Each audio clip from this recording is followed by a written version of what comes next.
We're not interested in gossip.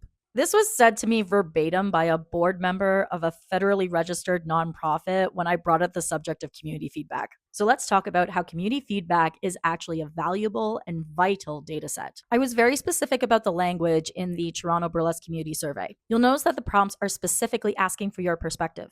A lot of these questions are asking how you feel. Even the phrase perceived leader is intentional. Who specifically comes to mind when you think of a leader? And then how does it make you feel? I also gave the option to submit anonymously, and I did that intentionally, knowing it might open a floodgate to personalized attacks and hate mail. But even that is a data set. So I'm going to use a specific submission as a case study on how to interpret the data. The tone of this submission is hostile, frustrated, and indignant. Those emotions alone tell me that something might be unsatisfactory within the community. Through some of their written responses, we see a perception of individualism. This gives us a window into the history of the community, that things not working are personal failures and not failures in systems, structures, and community building. It also can speak to a very particular philosophy of I had to suffer, so everyone else should too. And then finally, even in a personal attack to me, I'm gathering information. They pretty much flat out say that I'm not doing enough, which is factually untrue. I literally am running two small businesses centered around burlesque.